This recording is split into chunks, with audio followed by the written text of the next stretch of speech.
दरअसल इंदौर के आजाद नगर थाना क्षेत्र में नवनियुक्त रूप से हिमांशु कार्तिकीय नामक पुलिस अधिकारी एसीपी के रूप में पदस्थ हुए थे और इसी दौरान उनसे कई लोग मुलाकात करने भी पहुंच रहे थे।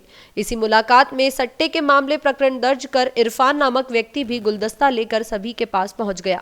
साहब ने गुलदस्ता भी ले लिया, लेकिन फोटो सोशल मीडिया पर वायरल हो गया, जिसके बाद पूरे मामले में कई तरह की बातें भी सामने आने लगी है और इसी के चलते अधिकारियों द्वारा एसीपी को कार्यालय में अटैच किया गया है और बताया जा रहा है कि पुलिस की कार्यप्रणाली सहित तमाम चीजों को लेकर ये आदेश निकाले गए थे।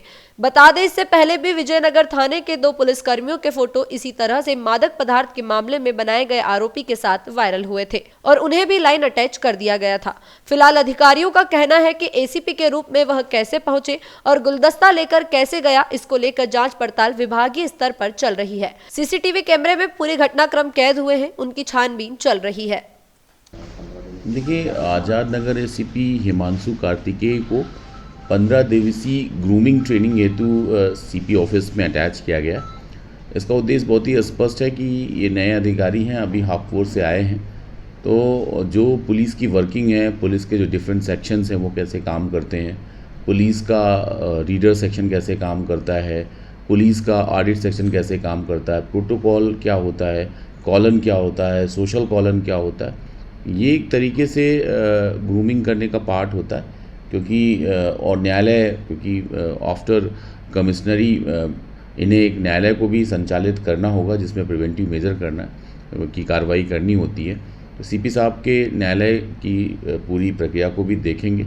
उद्देश्य बहुत ही स्पष्ट है कि एसीपी आज़ाद नगर को और ग्रूम किया जाए, जिससे वो बेहतर तरीके से अपने जो असाइन कार्य हैं उनको संचालित कर सकें।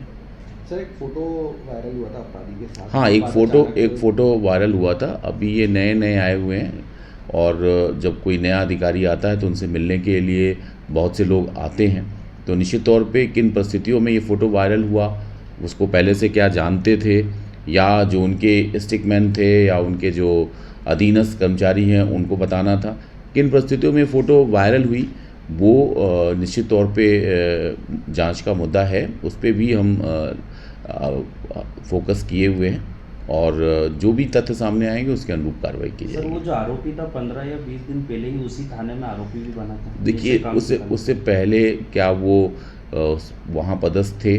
क्या उस समय जब कार्रवाई हुई थी हिमांशु की पदस्थापना वहाँ थी? कोई भी निश्चित तौर पे नया अधिकारी आएगा, पब्लिक सेक्टर में काम कर रहा है तो लोगों से मिलेगा, हमें उसकी बदयांती देखनी है। ये बाई डिफ़ॉल्ट हुआ या बदयांती से हुआ, ये हमारे जांच का मुद्दा रहेगा। अगर इसमें बदयांती है तो हम कार्रवाई करेंगे, लेकिन अगर ये नेचुरल कोर्स में कोई व्यक्ति पुलिस अधिकारी से फ़ोटो खिंचाकर उसके नाम पर को बदनाम करेगा या अपने अवैध धंधों को संचालित करेगा तो बख्शा नहीं जाएगा, कोई भी रहेगा।